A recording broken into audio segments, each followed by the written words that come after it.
You're now listening to the Crucible Strategic Podcast with Albert Polanco and Ryan Reed, where we talk on leadership, strategy, and marketing, sharing how we and some of the most successful people we know take themselves and their businesses to that next level. This is not for the easily offended or the weak-minded, but for those who want to push themselves, elevate their minds, and move towards positive personal and business growth.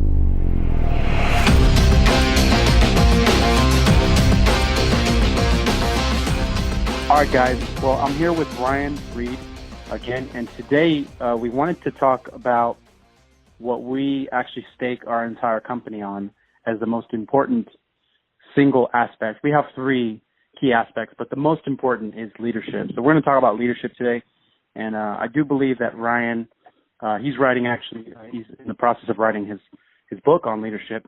He's very qualified to speak on this. He's a natural leader. I know he doesn't come out and claim that he is this leader, but people just naturally follow him. Knowing what kind of example he sets, people like to follow him. There's some qualities that make him that way.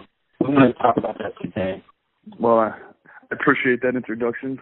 Yeah, before we get started on that, I wanted to mention one thing before I forget from the last podcast. Those who listened, Albert asked me, what are some ways for people to step out of their comfort zone? And it's been bothering me since we did the podcast. The most obvious thing I could have said was, go join jiu-jitsu. Go join a jiu-jitsu club. That I think, hands down, that is the best thing anyone can do as far as personal growth. And it works your body, your mind. You're playing chess with your body. It makes you out of your comfort zone every day. It doesn't matter how long you've been training. Every day you go in there, you step outside of your comfort zone, and it's a safe form of martial arts. You're not taking blows to the head. You can tap. So you don't have to get injured. People take it a little extreme when they're competing and stuff like that, but people at all levels going there from 3 years old to see people go in and start training when they're 60 years old. They pick it up. So it's something you can do your whole life. And it really makes you grow and makes you really step outside of your comfort zone. But so that being said, let's get back on topic. So we're talking about leadership today, and the book that you're writing. What's the title again? Well, it's not really set in stone yet, but something along the lines of self-leadership, the art of becoming a leader. So the whole topic of the book is how to become a leader. So why I decided to actually write it, I always have people coming to me and asking me, like, how do I get people to listen to me? Or how do I do this? How do I get people to do this?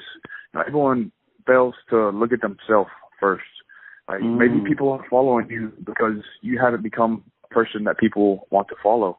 Yeah. Everyone is skipping all these steps. And they want to do all these people are following me. They might be in a leadership position. They got a promotion, whatever it may be. They get put in a spot, and they don't feel they're getting the respect they deserve. Or, there's all kinds of things, all kinds of ways that it kind of presents itself. But, the people aren't looking at themselves. They're not growing into the person that they need to be a leader that people just follow. You don't need to stand up and say, follow me. People should just be following you. If you're in that position, you should be elected, basically. Everyone should choose you. If you're that true leader, you should be chosen by everyone, Yeah. Yeah, that's very true. And there's probably a million stories of people who have bosses that just because you have a position absolutely does not make you a leader. And that's what I think that followers, people that are tasked with following, don't understand. But even more than that, I believe that leaders who consider themselves leaders, they don't understand what a leader is, and they are not a leader at all just because they have a position. People actually will choose, and it goes back to the Marine Corps, right? We had leaders who had the rank.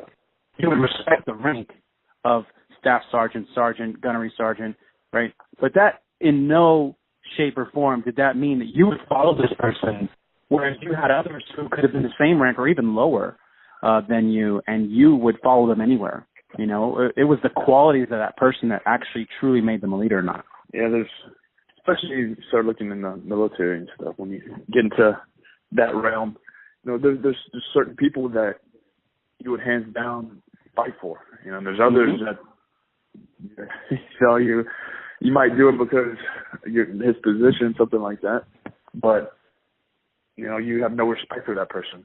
And those very few people, real leaders that I can really think of that just hands down, you know, like every aspect of them just blew me away.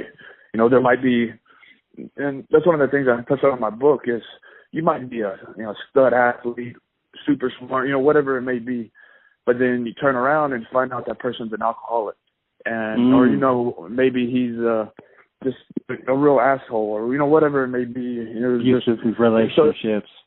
Yeah, and you can't really respect that person, and you know, so you kind of lose face a little bit, and you know, you think they're up on this pedestal, but it's hard to follow somebody that you can't respect. You know, so you know, there was a few people that really stood out to me. Lieutenant Colonel Uribe, he was my first commanding officer. He's now a general in the Marine Corps. Wow, that guy blew me away. He's a person I would love to become. You know, I don't know him personally out of the military, but I would love to be respected like he was. You know, and just have that. I don't even know the words I'm looking for, but that's a leader who is respected. He walked into a room, everyone is not standing to attention just because of the rank that he held. It's because of the amount of respect that he had. He was up. We'd be about to go PT at 5 a.m. for those who don't know military time, and you know everyone's dragging their feet, tired, you know, complaining. And he's just getting done with his 3, 5 mile, 6 mile, whatever, however far he ran that day. He's getting done with it when everyone else is coming out there to PT. You know, he was just clean cut, you know, well spoken, in good shape, very intelligent, and he treated everyone with respect. You know, he didn't just talk down on people because he held that rank, and he just, I said he was just a leader. A man to man, you know, whatever you want to call him, but he was just a true leader, and everyone respected him. You know, he would talk to and one of the things that really stood out to me, he just happened to be walking by one day and had a conversation with me, and he remembered so we talked, told him my first name, that kind of stuff, and it was like 6 months later, I happened to walk by him again. He remembered my name, and he remembered the conversation we had, and that stood out to me more than anything. Like, this guy, he was in charge of how many hundreds of Marines, however many it is, and he had enough. I don't even know how to really put it into words, but he, like I said, he cared enough to remember my name, remember the conversation. I wasn't just someone to, you know, that he just passed by and just bullshitted with, and you know, just to kind of save face. He really cared. Kind of what I'm trying to get at. He really cared about his people. You weren't a cog in his wheel, you know. You were a person that he connected with. He took the time to connect with you, you know. Yeah. And you know, I really think that leadership has to do with connection. You know, it's like if you want to lead your people, you have to care about your people. You have to care about their goals, about what they want to achieve. You know, if you want them to help you to get what you want or the agenda that you are setting, then you need to understand what they want and help them to achieve that. You know, when you do that, they will go to the ends of the earth for you. You know, it's like you've had those leaders, and you've also probably had stories of bosses that you were like, oh my God, I hate this person. I can't stand this person, you know? Yeah, absolutely. Everyone has. And you're talking about people, you know, that would go to the end of the world for you, you know, just start doing this. Go out of their way and do all these things for you. I've had several leaders that if I needed something, they'd get it done. Didn't matter, you know, how difficult or how much it would set them off, or, you know, whatever it may be. Had to go drive across town, whatever, you know, whatever it was, drop of a hat, you know, they'd come do it. And I've had others that I didn't even want to ever talk. I dreaded, you know, even having to talk to that person and having to actually have a conversation. And God forbid I had to ask them for something. Something went wrong, you know. Like, man. You know, and you know, I was a supervisor on this farm, which meant digging ditches and, you know, doing all kinds of basic farm shit every day, even though. But So out there, we had this boss that was, and I don't really want to just talk bad about this person, but he's definitely not a leader. So this company was a multi-million-dollar company. They were throwing so much money at this business, which could have been extremely successful. It had a really, really good business plan, really innovative, and had the money behind it to make it so successful.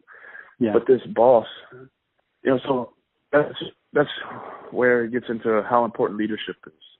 You could have as much money, everything in line, the best marketing, the best plan, everything. But if you have a bad leader, nothing is going to work. Like, they were throwing so much money at it. I've never seen people throw money at something like that. And nothing was happening. We're still in the red, still losing money. Nothing's working right. And it's because of just throwing the money at all these problems and not planning it out, not coming from a place of true leadership. We had an extremely high turnover of employees. People would come, or they'd get hired and they'd quit that week or a couple weeks later, and we had to train somebody else. And it's because no one could stand to work for this guy. Like, he was so difficult to be around. It was painful. It was painful to be there around them. And then just seeing people, and I didn't blame everyone that came and left. And came and left. They're wondering, why is this happening? And it's obvious why it was happening. But because of that person there, he was so close-minded and wouldn't look at himself. He wouldn't listen to anyone else. Didn't matter who it was. If they had an idea, didn't matter how great it was, he'd shoot it down just because it wasn't their idea. And then he'd throw $30,000 at this thing over here, and nothing would happen. That would all just be a waste of $30,000. And then, right back in the same boat. It was just a revolving door. That's super true, man. And I've had experiences in the automotive performance world where we had a multi-million-dollar business thriving. I mean, absolutely coming from nowhere to becoming one of the biggest shops in town, and the leadership was not right, And when you talk about turnover, right, a lot of bosses and a lot of business owners, they talk down. They're like, man, I can't find any good workers. I got a bunch of idiots working for me, or people can't do anything right.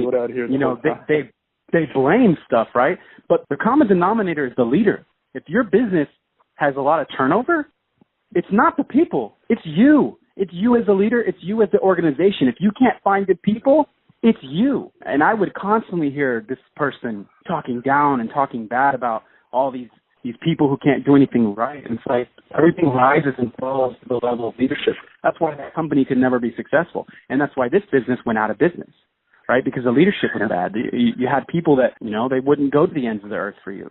People would quit right away. They couldn't stand working for this person. So, yeah, I definitely agree with that. That's so true, dude.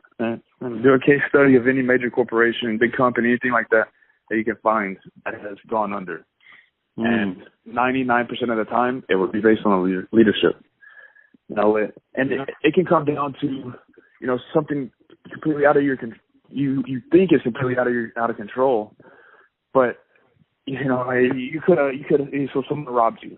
Okay, did you take the right precautions to make sure that didn't happen? Did you put the right security in place?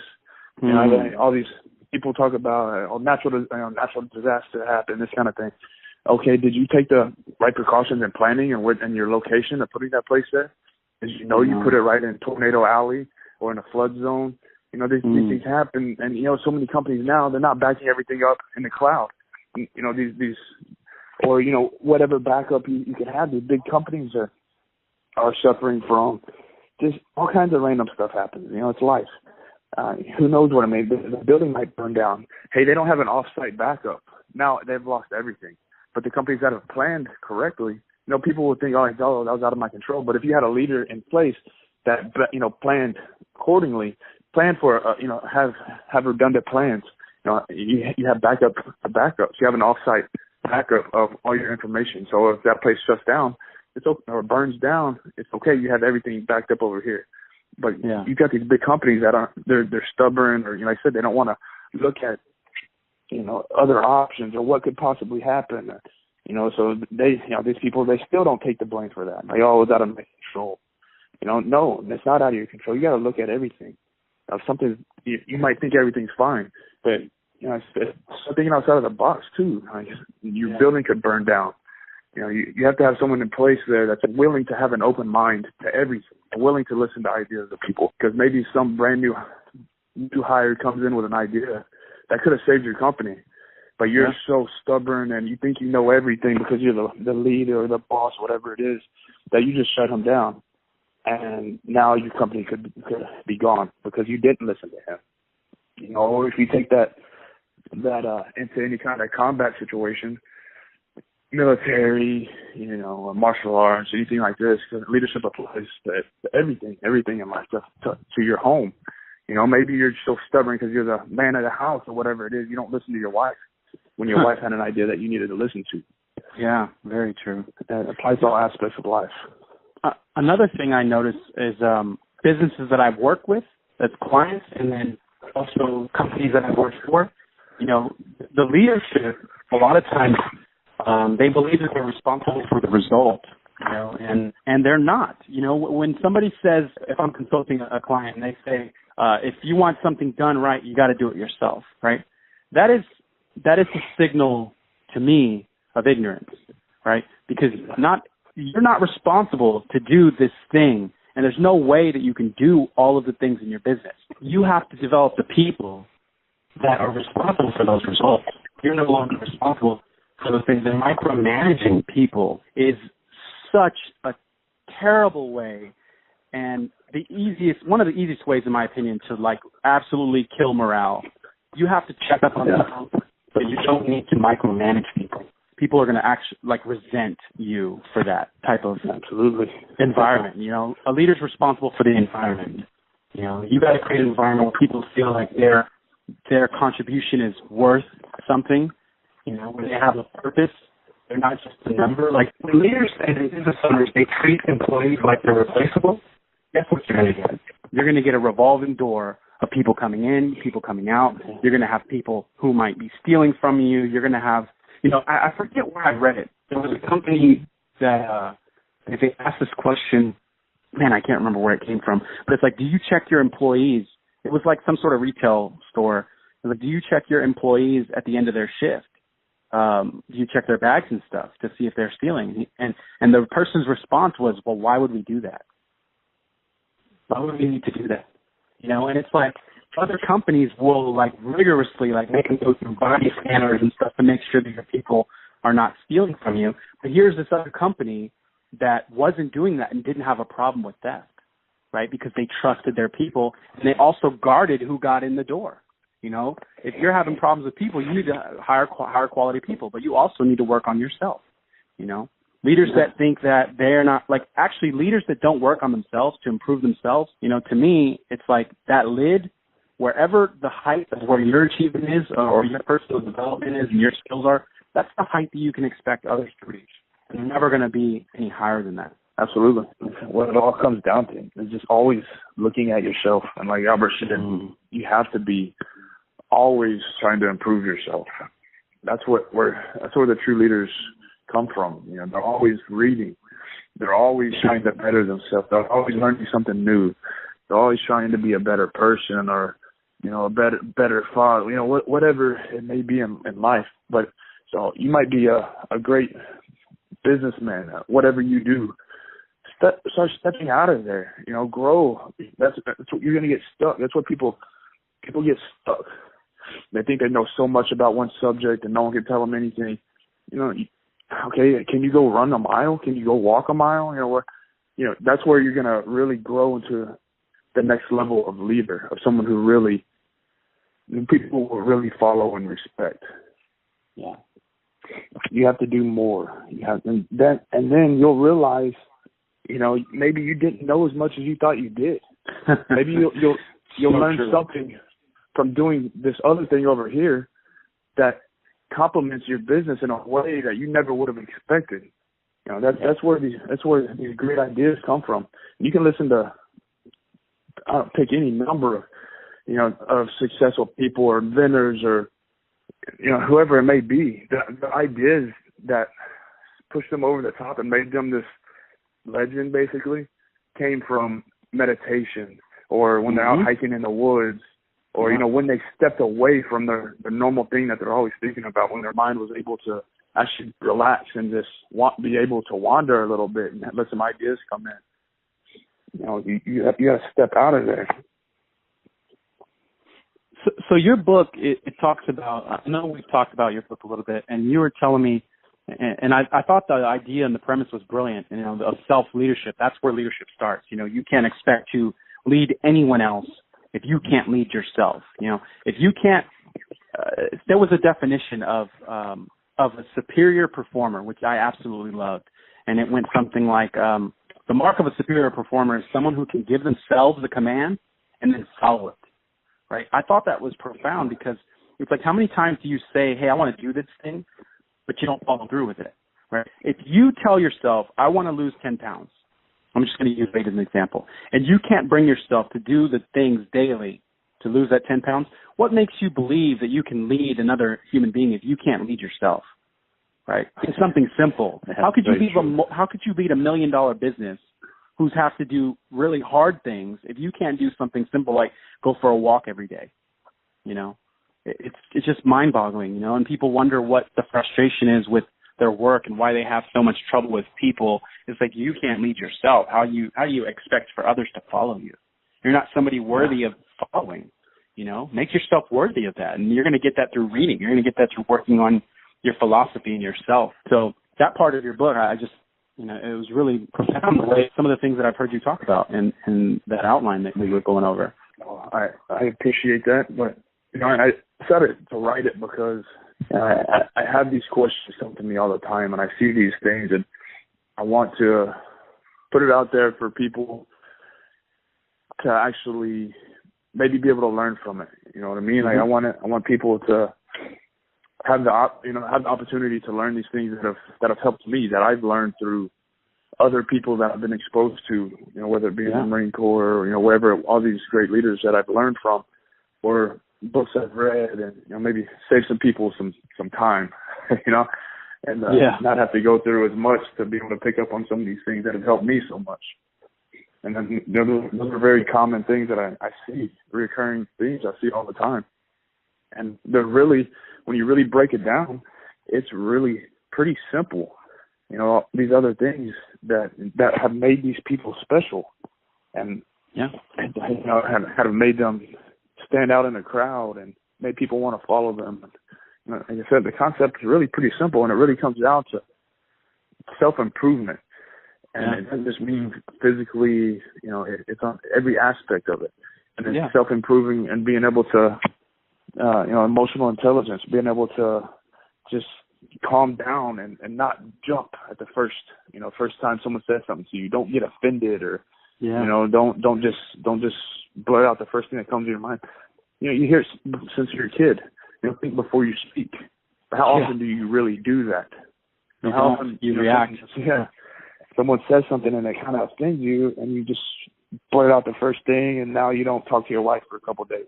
You know, whatever, what a situation may be, or maybe you get fired, or you know, you lose the respect of. That's one thing when you're in a leadership position.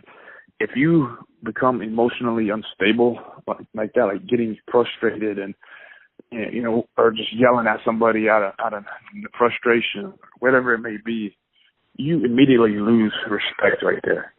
That's weakness. That's fear. You're coming from a place of fear and insecurity when you speak like that. When you just yell something at somebody, or, you know, somebody kind of challenged you a little bit, you just go off the rails, and instead of just calmly dealing with the situation in an intelligent way, you just lost all respect. Now this person knows, you know, it's like the bully on the playground. If they, you know, or someone in the Marine Corps, if they see you getting frustrated at something, they're going to keep picking at you. You know, like, oh, he's getting mad about that. We made a joke about, you know, we made this joke, and you know, he obviously got upset. Now we're going to keep picking at that. You know, that's where that comes from. You know, it's the same thing. If, you know, you see that place of weakness in a leader, like, oh, it's obvious. You know, that's where that's where that bullying thing comes from. Like, oh, that's a sign of weakness. We're going to keep breaking that wall down. it's a natural thing that humans do too. You know, it's just as weird as it may be. Someone sees that, like, oh, maybe we shouldn't follow this guy. Maybe we shouldn't listen. Yeah. To him. Maybe he doesn't know what. Yeah, that reminds me of a speech that I was listening to. I want to say it was John Maxwell, but he was talking about how you need to admit I don't know if it's John Maxwell, I might be wrong, so don't quote me, but talking about how you need to be vulnerable to your people and you need to admit your flaws. And someone in the crowd didn't agree with that. They're like, why would I ever admit my flaws to my people that are following me? That's a sign of weakness. And he said that what he said was so profound. I was like, wow. He said, you're assuming that the people that follow you don't already know your weakness. Right? They're looking for what your response is to whether or not you're going to admit whether or not you have that weakness or not. And by claiming that you don't have this weakness, they see you as disingenuous. They don't see that genuine, real person. They see this person who's playing this perfect leader, when in reality, we're all people. We all have weaknesses. And being able to be vulnerable and connect with others on a real level is what makes them want to follow you, you know, because this person is raw, they're real. That's so true. That's kind of laugh because I know everyone can think about somebody who has tried to kind of play it off and act hard or, you know, whatever situation may. Oh, that didn't scare me. I mean, obviously that scared the shit out of them, you know? Yeah. And then you're kind of like, oh, okay, you're full of shit. You know, you kind of subconsciously, you just kind of lose a little bit of respect right there. Yeah. You know, like, why are you lying about that? You know, there's a fine line. Yeah, you have to be tough, strong, and you know, not just walk around like stub my toe. I'm not gonna try to hide that pain. I'm just gonna yell it out to everyone that I hurt my toe. You know, don't get that. Don't misunderstand. Yeah. You know, you don't just go around complaining about things. Yeah. But be honest though too. You know, if that was hard.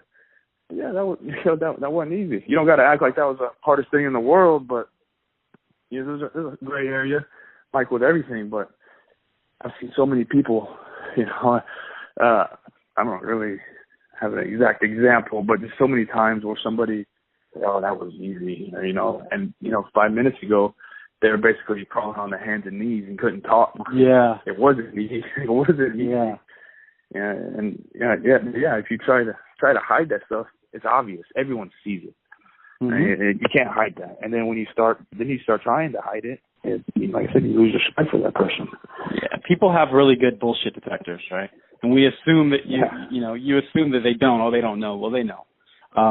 You know, I want to go back to what we were talking about before. It was kind of like a little joke that I heard that made me really laugh. It was like, if you think other people are your problems, then you're going to have to send the rest of the world to the psychiatrist for you to get better.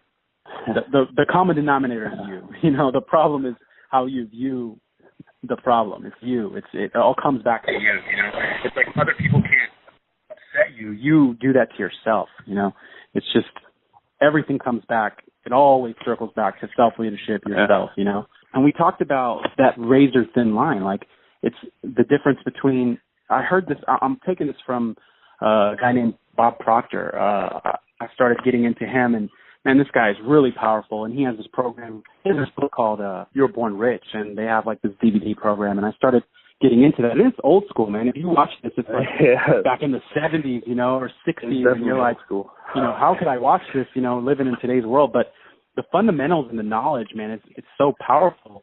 And then we're talking about the difference between winners and losers, and success and failure is like a razor-thin line. And the examples that they had was brilliant. I'm not a huge baseball fan. I used to be in baseball, but if you understand baseball, and I'll try to explain it in a way that anybody can understand it, but in baseball you have batting averages, right? So for every 10 at bats, however many times you hit the ball, that kind of breaks down the formula. So the number one record holder for the highest batting average in a career is Ty Cobb. Everybody knows his name. You know, anybody who follows baseball for a long time, they know his name. And his average was .366 batting average, which means for every 10 at bats, he would hit the ball 3.6 times. So that means he missed 6 out of every 10 at bats, but he holds the record for the highest career batting average, right? So he's number one. But let's look at number 201st place, right? All the way down to 200. Like, who knows this guy's name? Like, I'm sure maybe somebody knows his name. and I'm speaking from a place of ignorance because I'm not a huge fan or historian of baseball. But 200th place, that's like nobody cares about 200th place, right? But his name was Roberto Alomar, and he batted a .3002 average, which means out of every 10 chances at bat, he hit 3.002 times, right? So the difference between first place and 200th place is less than a full hit, right? It's actually like half of a hit. That's the difference. At every 10 at bats, half of a hit is the difference between being a champion and winning it and losing, you know, being remembered or forgotten, living the life of your dreams or suffering a mediocre existence. You know, that's the difference. It's a very small little thing. And it comes down to the daily, like the tiny little daily disciplines and habits that you do every day. You know, and I go back to that quote. It's like the mark of a superior performer. It's like it's somebody who can give themselves a command and then follow it and go through with it, you know. And so after I heard that, I was sitting in my backyard and I was thinking about the statement. You know, I track my habits daily, physically, with a system that I developed that I go into detail in the book that I'm writing, or the book that's being edited right now. And there's this one thing on my list of habits that I consistently don't do for like 3 or 4 times a week. I just choose not to do it, right? Saying, I don't have time to do this. That's bullshit. We already know that. This thing would take me a total of like 18 minutes for me to do, you know, and it literally requires like virtually zero effort, right? I literally need to put some headphones in my ears and listen to a recording that's about 18 minutes long.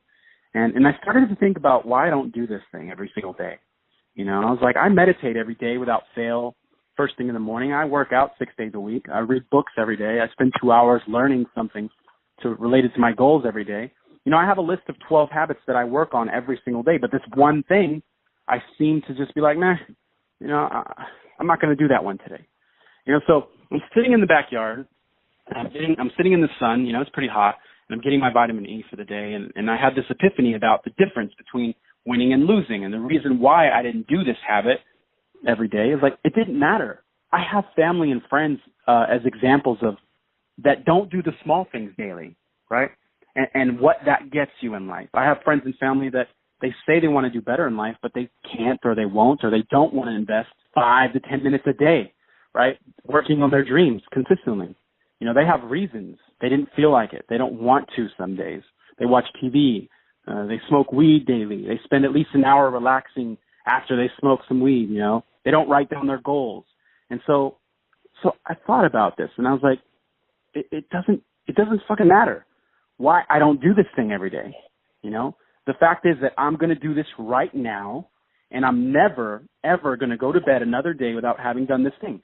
Right? Because I want to be a superior performer. I want to live a superior life of abundance. I want to help others to experience more in life. I will be the leader of my mind, myself, and my life because my feelings don't control me.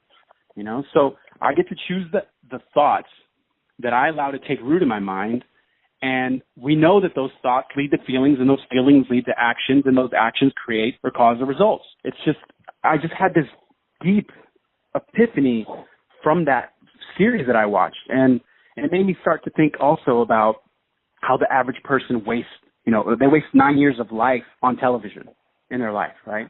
And so I know that's kind of like an older statistic. So if I had to guess on our generation between TV and social media, when I did some research, that number is around 14 to 15 years, right? That they're doing absolutely nothing, wasting the most amazing, incredible 1 in 7 billion opportunity that they're gifted with, you know, their life. So I started to think about this. I was like, if I told you, you know, just anybody, right? Like for you, Ryan, if I asked you, hey, I want you to work for me, and I'm now your boss, and you're going to work for me for 14 years straight. I'm going to rob you for 14 years of your life. You're going to be paid peanuts, and you're going to do it with a smile, and you're probably going to brag about it, right? I'm actually going to take from you. You know, it's going to cost you your health, your dreams, your wealth, your relationships, your adventures, your energy. I'm going to charge you for 14 years of your life working for me, and you will get virtually nothing out of it. Maybe you'll have a comfortable, you know, mind-numbing time when you're at work. But, and I'll also steal your self-confidence. What would you say? Would you be lining up to work for me? Would you pay to have that job? Does it sound ridiculous to you? I mean, what would you say? It's pretty ridiculous. Yeah.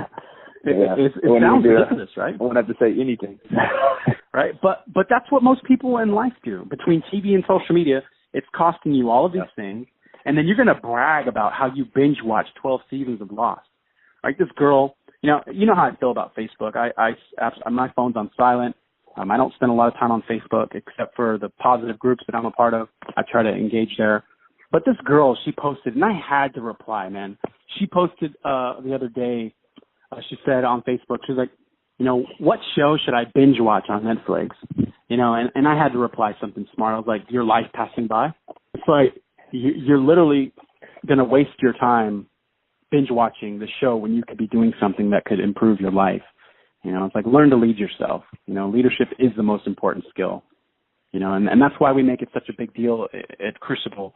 And in this podcast, it's going to be one of the recurring subjects we talk about. It's the most important skill anyone can develop. I just believe in that. And I know you believe in that. And I know that's what you stand for. And I know people just follow you everywhere you go because you exhibit the traits of a leader. And it all starts with the way that you lead yourself and you lead your family. But it starts with you. I've known you for many years, and I know the people listening, they don't know, who Ryan Reed is to say. And maybe over time they're going to start to hear and get to know you and through your book and your ideas. But it starts with yourself. Even if you're a follower, even if you don't say, I'm going to be the leader of this company or I'm going to lead a bunch of people, as a follower, you still have to learn self-leadership if you want to live the life of maximum potential. You don't have to be the one that stands in the front of the room, but you should be able to lead yourself and do the things that you give yourself a command and follow through and do those things, But that was my little backyard experience that I had after getting into that self-development program that I was listening to. Albert said a lot there. There's a lot of truth in there. Something I believe is you'll always be average until you do what average people won't do. So one thing I believe is you will always be average until you do what average people won't do. So you have to do more than what everyone around you is doing. If you see it doing some kind of basic, like Albert used watching television, for example, maybe you shouldn't be watching as much television as you're watching. I'm all for relaxing a little bit, especially if you have a family. Relax and spend time with your family. But maybe instead of in front of the TV, maybe do it on the porch. Watch your kid play in the yard. Maybe instead of just sitting there staring at the TV, you have a conversation with your wife. And I said I'm all about relaxing and enjoying life and doing the things that I love to do. And like we talked about in the last podcast, the air conditioner never felt so good after a hard workout, or if you're out in the hiking for hours, that cold water never tasted so good. So, put your time in, earn that time of relaxation. Don't just get off work. Yeah, you worked during the day, but maybe put a few hours in. Everyone gives that sob story. I worked all day. I don't have time to do this. I'm tired. I just want to sit and relax. I just want to do this, blah, blah, blah. Yeah. Okay, well, that's not getting you anywhere. If your goal is for something more, you have to do more. For example, last night, it was like 11:30 or so. I hadn't worked out yet yesterday. I was busy playing with we had a couple birthday parties to take my boy to, I was saying about I love spending time with my family. And, I had to get some other stuff done and I didn't get to work out yesterday. So it was 11:30. So it's time to go work out. I wasn't going to miss the workout.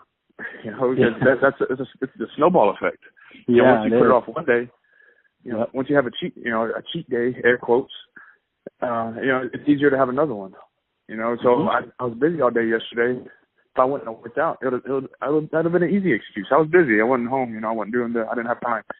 So guess what? Today I'm busy too. So I said it's a snowball. It's easier to just keep putting it off. And instead I went for a little run, did a little workout in the garage.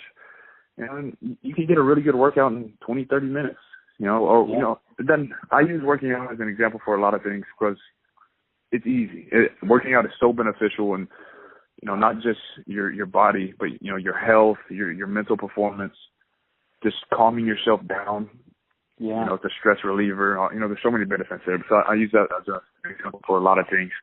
But maybe you needed to get this report done, or whatever it may be to help you get to that whatever this goal is. Or if you're working one job but trying to start this other thing, you needed to do some research. spend 20, 30 minutes, something before you go to bed. Yeah, you might be tired, but guess what? You're going to be tired tomorrow. You're going to be tired the next day. You're going to actually get it done. Yeah. On times when I'm extremely busy between work and other things I do and multiple other things I do and so and family and whatnot. So I make it a point. I read every day. Whether it's just a couple pages. It might be 1 a.m. I'm going to pick up my book and I'm going to read at least a couple pages because reading and working out these other things have got me to where I'm at today. So I'm not going to stop doing them because they got me here. Why would I stop doing them to continue, my journey? I'm not going to stop doing them. What I said, how long does it take to read a few pages of a book or to do a 20-minute workout? Everyone's got to spend an hour, 2 hours working out. I guarantee you, come work out with me for 20 minutes. That's a good workout. I don't sit there and text on my phone or sit there and just look around the room and do another set and then sit there and look around. No, it's nonstop working out. If you get there and you put your time in, put your work in, you're there to work out. You don't got to spend an hour, 2 hours at the gym. If you go there and you bust your ass, you're gonna have a good workout. It doesn't take that. Everyone thinks all these things are so overwhelming. Oh, I don't have time for this. But like you're talking about how if you plan your things and like with your book, learn how to prioritize things and judge your time and make real use of your time so you're not wasting time. You can get these things in there. I mean, a lot of my work is done at a computer, right? And so I'm a big fan of doing workouts outside of the gym. That's just my preference. And I like to be out in nature. I like to be outside. But even when I'm inside working, I have this deal where every time I take a break, and I make it a point because of my productivity, is I have to take breaks. I do an hour, 2 hours, or 3 hours of straight work focus, and then I'll take a 10-minute break. And before I go on a break or before I have to use the restroom, if I got to go pee, I'm doing 15 to 20 push-ups, sit-ups, something. I'm charging myself something. So I'm fitting in some sort of fitness, physical activity to make up for having to sit down. I'm going to add some weights, kettlebells, that kind of stuff to do some workout between my regular day. There's really no excuse. It's just, that you keep going to the physical fitness type of thing, but it really does affect everything else. It affects your energy. It affects your sleep. It affects everything, and I was very sedentary before, and I really didn't feel good. I had back problems. I had all kinds of stuff. And when I started getting up and moving, my mood and my energy and my strength and my focus, everything improved. So now it's like, it goes back to like how you read every day. We eat 3 times a day. Maybe some of us only eat once or twice, but you wouldn't go a week without eating, but we will go months without reading. We'll go months without feeding our minds something better, something new, working on something that's challenging to ourselves. You just got to make it consistent. You got to feed yourself, your mind, and, your life to grow. It's all about self-leadership, like we were talking about before. Absolutely, man. It applies to everything. Every part of your life comes back to that, back to looking at yourself. And so are you that person that you want to be, or that that others want to follow, or that others will listen to, or the person that can actually give the other people the proper advice or the proper order, or whatever it may be, military background. So I go back to that in my mind a lot. If you're in a life or death situation, are you that person that's going to make the right choice? And if you don't, why didn't you make that right choice? Or what could you have done? If reading a simple book might have open your mind to this other thing, or, studying history, whatever you're in, history repeats itself. I know everyone's heard that, but if you actually start studying history, it repeats the hell out of itself. There's stuff that happens all the time. And like, man, you look back and, okay, this happened 50 years ago, to the T. And, it actually gets pretty creepy when you start really looking into it. But that being said, you learn from that. So if you would have learned that example, I said we're going to talk in the military aspect, if you would have learned those techniques or, you know, those tactics that these other people are using, or, you know, learn from how these other people might have gotten massacred in this situation. You know, whatever it may be. Maybe you could have made the right choice and not put yourself there. Yeah. You know, there's some things that seem like it's out of your control, but maybe it's not. You know, maybe if you could have learned something that would have given you the knowledge to prepare properly for that. Mm-hmm. You know, there's so many different, like, it just really comes to learning. There's so many different avenues, areas, you know, that it applies in your life. And it's just easy using military and working out as an example, but it applies to everything. You know, fire department the same way. You know, like, do you really want to live with yourself the rest of your life? If you cost someone their life, you know what I mean? And that was your. I personally know people that have made mistakes that have cost other people their lives, and it ruined their lives. You know, it might sound, you know, hearing a story like that, it might sound like, oh, I could have dealt with that, or, you know, whatever. But until you're in that kind of situation, you don't know how you're going to react. You know, you don't know. You don't know what's going to happen. You know, and seeing what those people, listening to their stories, it's terrible listening to that. You know, it's one thing hearing the story, but hearing it come from a person that actually has gone through that, you don't ever want to be in that situation. You know, okay, maybe you just cost someone their job. Maybe what they, you know, wasn't in combat or something like that. Maybe you just cost them their job. Well, hey, guess what? That's their livelihood. Maybe they have 4 or 5 kids at home that they can't feed now. And, you know, it's a snowball. For now, they have to go do this, and then maybe they have to sell all their stuff. Maybe their kids don't have a air conditioning for a little while. Living in Texas, I know people like that there's, you know, everything is shut off. They lost their job. They can't pay their bills. Their air conditioning gets shut off. Now they don't have anywhere to go. You know, it's this crazy snowball effect that you might, you know, maybe you're the big corporate leader and you just made a mistake, and, oh, well, we got to make cuts, so we have to lay some people off. That is costing people their life. You know what I mean? Mm-hmm. Like, you could have literally caused someone that, you know, down a path, completely ruined their life, their spouse's life, their kid's life. You know, there's a huge butterfly effect from that kind of stuff that a lot of people don't see. You know, it's you're being a leader, what you know, wherever your job field may be, is it's a very important task. You know, and it's not to be taken lightly. Yeah. That reminds me of Simon Sinek, man. I really love where that guy comes from on leadership, his idea. You know, they call him an optimist. That's what he's known as. That's what he believes in. But his ideas on leadership, like, he's got that book, Eaters Eat Last. And if you listen to his TED Talks and his talks on YouTube, you know, I believe he has an intrinsic, deep, emotional understanding of leadership. And, you know, one of the things that he was talking about was how leaders will sacrifice themselves for their people, and not sacrifice their people for themselves, you know. And that reminds me of something that you said. And then also, when we look back at 2008, I believe he talks about this, you know, when the bankers, you know, they had the bailout. You know, people were pissed mostly about how the bankers, they screwed everyone else, and then they got these fat bonuses.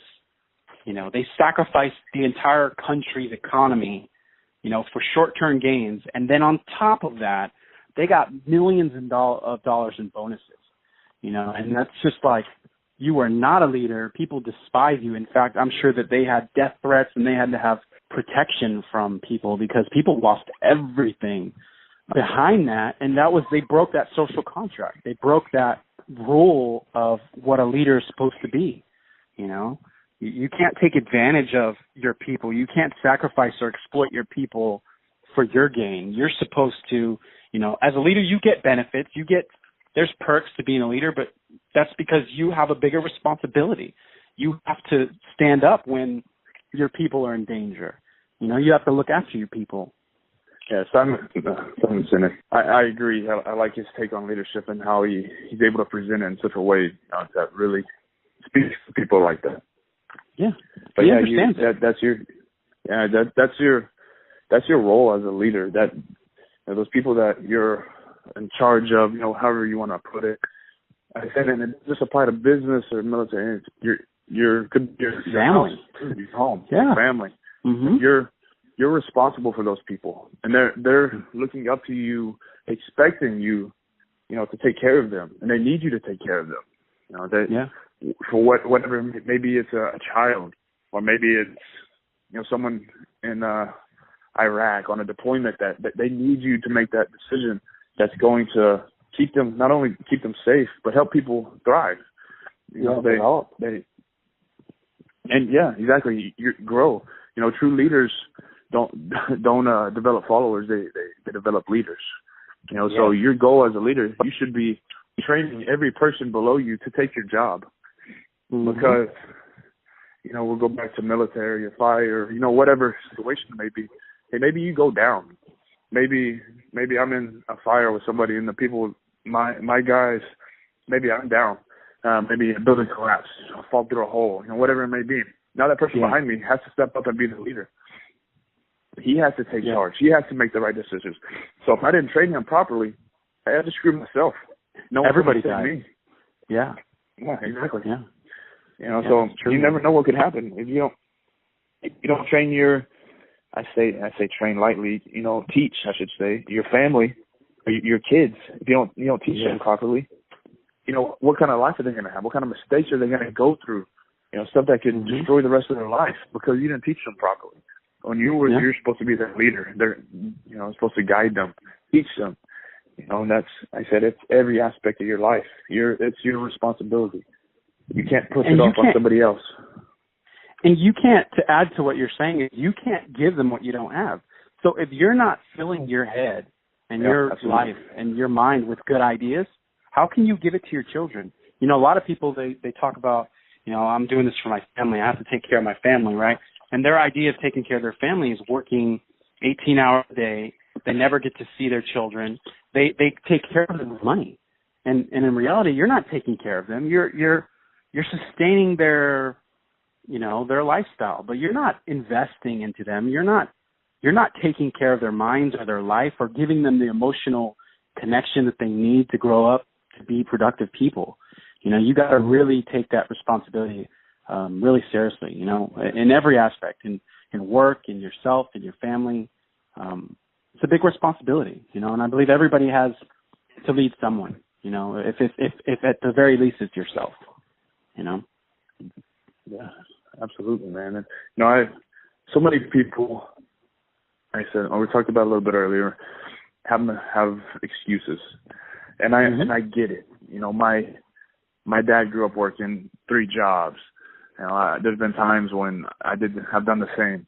When I was working on my master's degree, I was working 2 other jobs. One of those jobs was way more than full time. It was 80 hours or so a week that I was putting, 7 days a week that I was putting in, and I was going to working on my master's degree at night. Because I knew I needed to get that done. I knew that was gonna help me, take me out of that situation. I could have very easily, I'm tired. I've been out in the sun all day long from sun up, and I could have that excuse would be easy to make. But I knew that's not gonna help me. That's not gonna get me anywhere. Sit on the couch relaxing. After that, it's not gonna serve me in any way or my family. That my family that wasn't born yet, but I had the awareness, the forethought to think about those things. I want to have kids. I want to have a family, and and this isn't the kind of life that I want to give to them. I want them to have more. And I'm not. I understand that I grew up in that type of household around that type of people, that mentality of heart. You work hard. And that's great. That's a skill that you can't buy that skill. You have to earn that to be able to work and put your time in, that kind of stuff. And the stuff that you learn from that is priceless. And I know so many people. I know so many people that they do that, and I have admiration for those people that really bust their ass all day long, to give their, to provide what they think is providing for their family, which they might be paying the bills, and getting by. But, maybe there's something else you could do. You know what I mean? I said, after you put the kids to sleep, go read a book, something. You have to try to get to that next level. Prepare yourself for the future. Yeah, there's always something else you can be doing to get ready. And you know, I know a lot of people because they're not willing to look at themselves. You know, so you have to be open-minded enough to look at themselves. So many people will be like, "Oh, I don't need to do it. I'm fine now. You know, I know. You know." But if you have that kind of reaction, if you listen to this and you have that kind of reaction, you're the person that needs to look at themselves. Yeah, because you don't know anything. You know, the more that you learn, the more you know nothing. Yeah, so you know, true. In jiu-jitsu, the more I've been doing it for years now, and the more it goes the same. Like the more I learn, the less confident I am. You know, in any kind of situation. It makes me more aware. Like, man, I definitely don't want to get any kind of street fight. Or that's one of the awesome things about martial arts. It teaches you to not fight because you don't have anything to prove, and two, you realize maybe somebody out there knows more than I do, and because you're confronted with that every day. And when somebody knows more than you, guess what? you're gonna know it really quick. They're gonna, you can't hide that, and you can't hide. Martial arts it brings the truth out. You can't hide from. You can't talk your way out of it. Yeah, your ego can't hide you. Yeah, that's so true, man. So it reminds me, you were talking about, people have reasons and really they're excuses. I forget who said it, but you can have reasons or you can have results. It's like at the end of the day, whatever your reason is irrelevant. You could have, maybe you work 18 hours a day, right? Maybe you bust your ass to provide for your family. Well, but you're doing this for 10 years, guess what? The life and the world doesn't stop moving, right? And we're going to be faced here, our generation, and moving forward. I see some really big things coming, and I don't want to go too deep into this rabbit hole because I know you know how I get, and we can talk about this for another 2 or 3 hours. But things like automation, robotics, artificial intelligence, there's about to be a point, there 47% of jobs will be directly affected or lost behind artificial intelligence. And you're talking about skilled jobs, not, we're talking, robotics is going to take care of the manual labor, but you're talking about people that deal with numbers, taxes, finances. Look at if you go to a store, go to a bank. There's no more tellers. You're dealing with a machine, and you pair that with automation and artificial intelligence. And if you're not working on yourself, if you're not improving your skills, all that hard work, right, you're not going to be able to support your family. And you're not looking forward into the future and working on yourself to lead your family because you think you know enough right now, and you're not looking into the future, into the dangers of what we're going into. And the world's not going to wait for you. It's not going to stop and say, oh, this is not fair. So you definitely, you can have reasons or you can have results. And then whenever somebody said that to me first, I was like, man, that's true. I don't have the results I want because I have all these freaking reasons. I feel empathy for people because I come from that home. My father grew up in absolute poverty in New York. And we grew up we didn't grow up rich. I was never handed anything, but I also understood that, what we have in our lives is a direct result of what we invested in our lives. We are in control of our financial situation. We're in control of our relationships.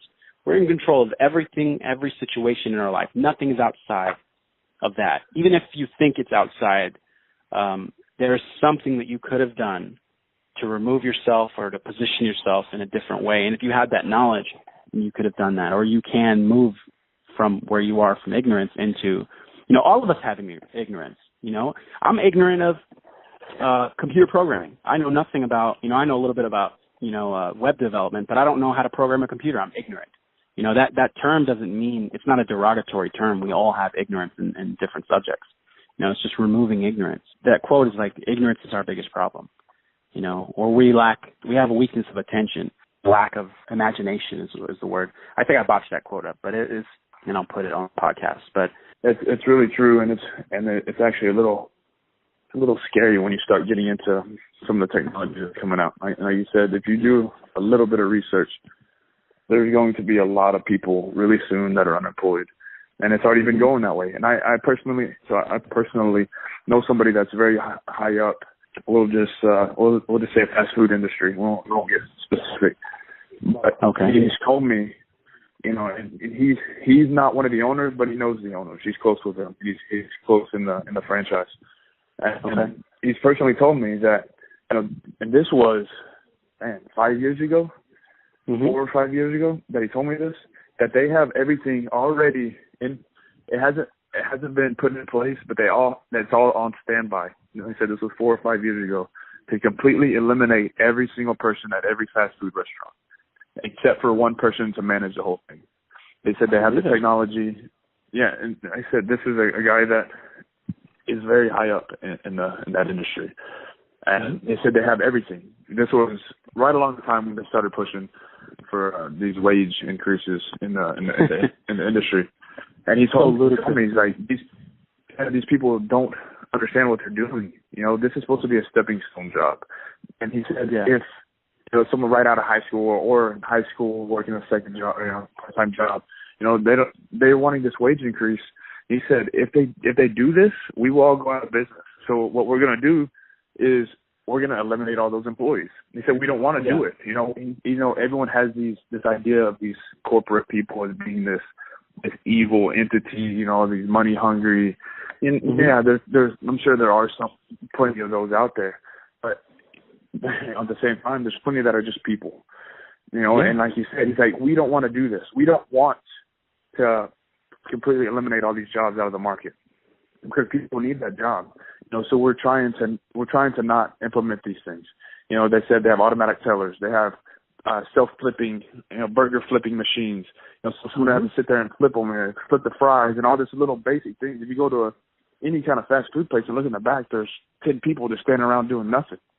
Yeah, all these jobs can be easily replaced, and they have the technology to do it. But they're trying to hold off as long as they can. They said because they don't want to just cut all these people. Cut them off free, but at the time, you're saying, if these jobs, or these price increases keep coming, then we're going to start letting go people when we start implementing these things. And that's just an example of someone I personally know, and I know that's in every industry. So if you're in that industry, in one of these industries now, and you're not working on yourself, what happens when that rolls out? Who's going to hire you? Where are you going? Yeah. You're going to be. Yeah, you're gonna have nothing, and some people don't have a family, to go live fall with. Back on. Other people, other people are lucky; they might have a loving family. There's other stuff that can take them in. Some people don't. Some people don't have that. So true, man. And there's you're talking about banks. There's so many jobs that are going self-driving cars.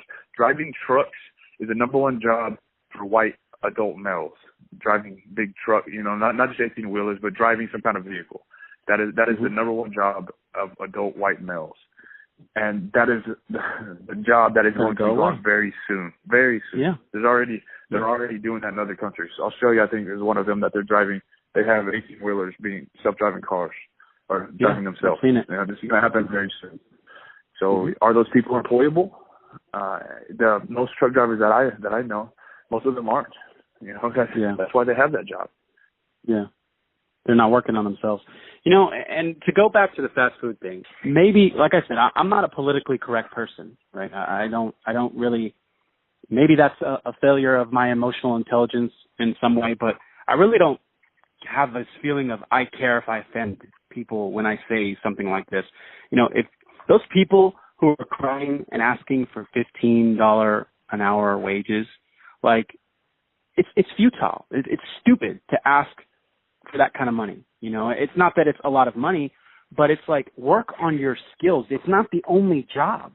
You can make yourself better and get a better job. It's to me, it's ludicrous that these people would say that.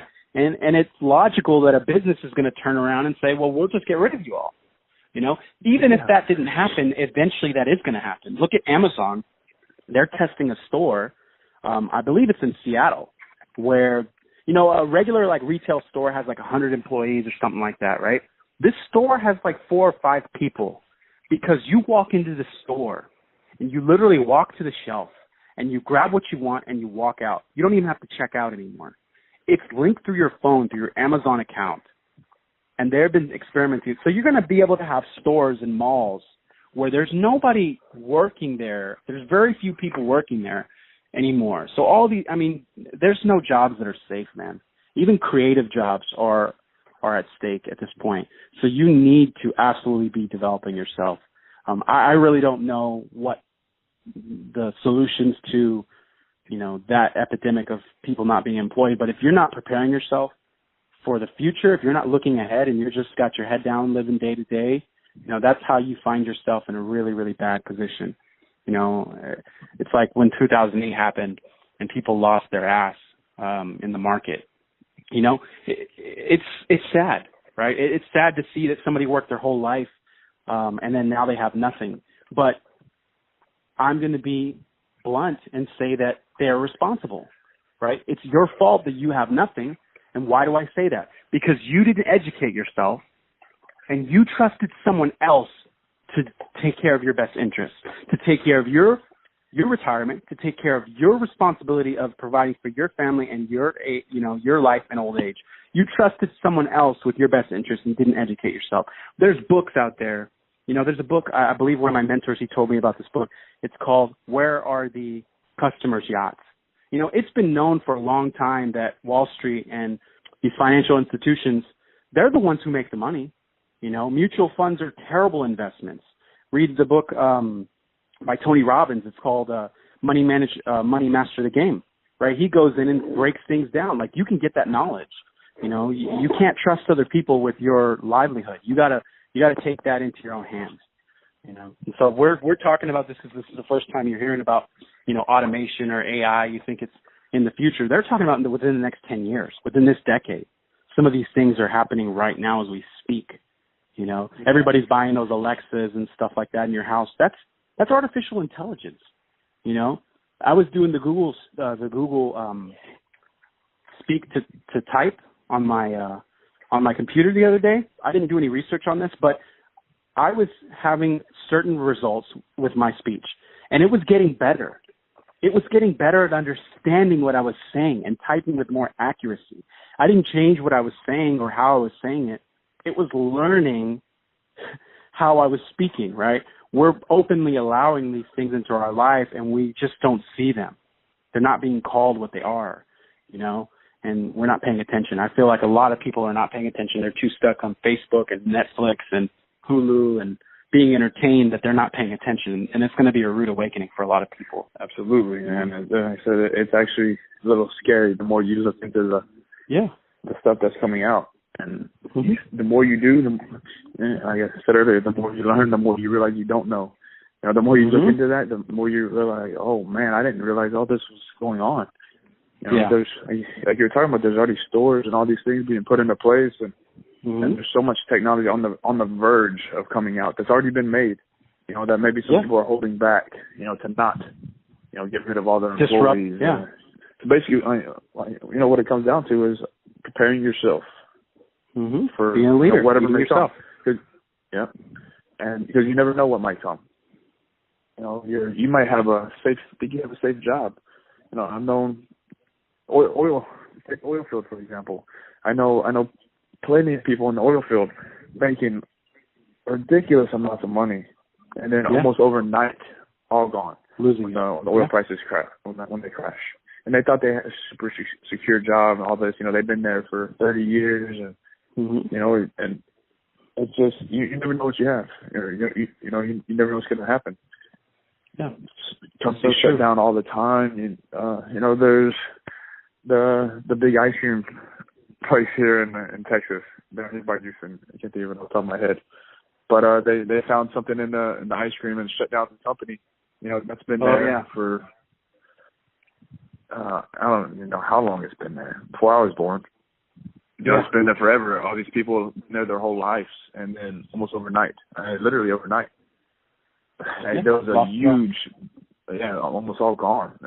So you could wake up overnight, especially if you're involved in some kind of company that does anything with food. All it takes is just one little mistake, and that whole company shut down. Yeah. Which even you're not safe. You know, wherever you're at, you're not safe. So if you're not prepared to pick up and start new, then then it's going to be, maybe not. Maybe, I hope nothing like that happens. I don't wish anything bad on anybody, but from personal experience and people that I know and studying history, like I said, because it repeats itself. This happens all the time. So many people that aren't prepared for this, and then, like I said, overnight, you're on the street. I mean, it's like technology is always disrupting things. It's like, I'll give you an example. Like, people are trying to fight companies like Uber, right? Uber came in and they don't own any cars. They don't have huge infrastructure, and they are the biggest transportation company on the planet, right? And there's still people who work and drive taxis who are fighting. It's like the writing is on the wall, man. You have governments trying to block, state and city governments trying to block innovation, but innovation's going to win. It's like if you in the time of the horse and buggy when the cars were coming out, if you were trying to fight against automobiles, no matter how much money you pour at the problem, no matter how much you fight it, innovation's going to win. It's going to disrupt, right? So you need to know the pattern and say, hey, let me prepare myself.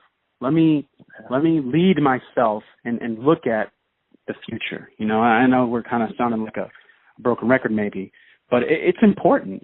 People who worked in the oil field, I had a lot of friends that worked in that field too, and a lot of them were kind of like devastated when they're complaining about the economy going down, and it's like there's people who win in down economies, right? There's people who don't lose. They don't ride the wave up and down, and it's because they have the knowledge. And if you can't work in the oil field anymore, then guess what? It should have been time when you were making lots of money to invest and learn some new skills that are marketable. Right now, you have nothing. Now you're in a bad position, and now you're trying to lead yourself and your family to find something new. And you're putting yourself and your family in a position that's not very – there's no strength in that position. There's no stability, and it comes down to being a leader. It comes down to leading yourself, and looking at that reminds all the dynamics. Talk about my buddy real quick. He's the one that comes to mind. He was in the oil field and an oil engineer and making, I say, crazy amounts of money. And that oil crashed. His job was gone almost overnight with nothing. But this guy, he's also a martial artist as well. His whole life in jiu-jitsu, Muay Thai, wrestling, everything. Really open to anything, open to learning, open to criticism, open to, just a good person, and always constantly developing himself, always, reading and learning something new, all this. So what happened when he lost that? He just turned around and he started his own job, his own company. He's like, okay, I'll do whatever I got to do. I'm going to figure something else out. And because he put himself in a good position, he's extremely intelligent. And, a lot of people, they look at intelligence as, oh, that's just God given. No, it's like a muscle. You work out all the time. You get bigger. It's a result. You read, you learn, and you study, and you do all these other things all the time. Hey, you're gonna be more intelligent. You prepare yourself for these things. And when this happened to him, because of the situation he put himself in, he was able to turn around and he started a company. And then it kind of, was okay for a little while. And, and he ended up selling that, and, he did a couple other things which were getting him by. And now oil has picked back up, and he actually owns his own oil company now. And and he's making, ungodly amounts of money now because he owns his own oil company. But, anyway, that all that came from was, he could have very easily, he was comfortable where he was at, making, like I said, really good money. He didn't need to go train martial arts and always be exercising and always be learning and always doing these other things. He didn't need to do all that. He could have just sat at home after a day of work and just sit on the couch, and just chilled, like so many do. But he was learning. And he's becoming a better person and learning more, and that's what set him up for that situation. When that happened, he was able to capitalize on it. It's not just luck. It's not just stumbling upon something. Yeah. It's not just God-given talent. He put himself in a position to make that happen. And, hopefully we'll be able to get him on the podcast. He's a very intelligent person. It'll be a good conversation. Yeah, I'm definitely excited to hear from him. I know we've talked about him before. These stories, and what we're talking about, it really, it all comes and ties back to leadership. That is the central, most significant skill that you could develop. And it starts with you. It starts in your own life. It starts with you being in control of the things that you're doing. We walk through life, and most of us, a lot of people, when somebody asks you, hey, why did you do that? The answer is, I don't know. It's start to be conscious what it is that you do during your day. Record what you do throughout your day and become aware that you have a brain that is habitual and you're acting in ways that you don't even understand. Start to take control and create some new habits daily. You don't have to spend, like you said, hours. You could spend 10, 15 minutes just improving yourself, working on your knowledge and your understanding. Because the world's going to keep changing. They say if you're not running to keep up, then you're going to get left behind. That's the pace at which the world changes today. And whining and crying and complaining about, it's not going to solve anything. Government's not going to save you. You got to save and take care of your own and yourself, and people will come together around some strong ideals. And I believe that, there's a crisis of leadership around in the marketplace. A lot of companies are suffering from, they have these problems and these bottlenecks in it all. When we listen to the problems, when we sit down and we talk with these clients and we listen to them, you can hear, they think that the problem is their salespeople, or they think the problem is their marketing, or they think the problem is, support, and the problem is leadership. And it starts with that leader that I'm sitting there talking to. It doesn't go. It's not their people. It starts with you. We're at the end of the day, we're all people. No matter, business is an organization of people. You got to understand people. You got to start to read books about communication and connecting, and and just becoming a better leader by becoming a better you. And what you just said right there reminded me that that leader that you're sitting there talking to that's blaming these other people. He took the step of actually talking to somebody, though. Now, even though he didn't realize it was himself, but so many don't take that step of seeking some kind of you can call it help, call it whatever you want to, advice, but so many are so stubborn, and but even the ones that are willing to, they might still be blaming other people, but they're willing to take that step and seek some advice or help, or seek something that might help them get past that. Those are the ones that are going to be successful, or I'm sure they already are successful. They're going to continue being successful because they're willing to open up, and take some advice, or just look at something else. Which is it's actually very rare, especially those people that are in these positions, because a lot of times their ego is so strong that they're not willing to let that ego down every once in a while. So, I hope that this conversation is going to help somebody that's out there that, they're struggling in their business, or they're struggling in their family life or their relationships.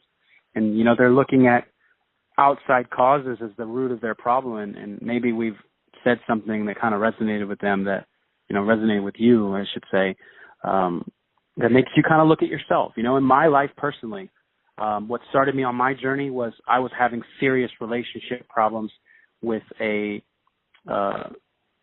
mother of my child, and we're not together, and I wasn't able to be in the life of my child, and I was always blaming, everybody has, they say in our generation we have baby mama drama, and it was her, and she was the most this, and she was that, and it was all her, and then I read this book, and it was, the 7 Habits of Highly Effective People, and one of the habits was seek to understand before being understood, and that hit me really hard, and I took a real deep look at myself, and I sent her a letter, and I tried to understand her point of view and see things from her point of view, and then when I started that, I realized that the problem was me.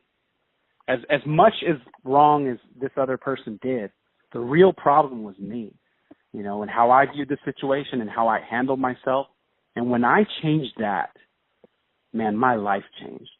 Everything about my life changed. And I went on this journey to start reading, and I'm just relentlessly investing in my knowledge because I know the power it has to change someone's life. And so if you're listening to this and something we said kind of either upset you or scared you, or you're like, oh, that's not me, well, that little reaction is why you should actually consider that you're the problem, and you need to become a better self-leader, so that you can be a better leader. I agree. I think that's a good spot to end this one. So we'll see you guys on the next podcast. We should have another a new guest on our show. It's actually, I don't want to tell anybody which one the next one is. I know which one is going to be next, but it's going to be a good one. We're going to talk to some really successful leaders that I've already interviewed in some industries that maybe some people have perceptions about that they really don't know. But yeah, the next podcast is going to be really, really interesting. The next few will be with some interesting and successful leaders that are having lots of success in different areas of life and in business.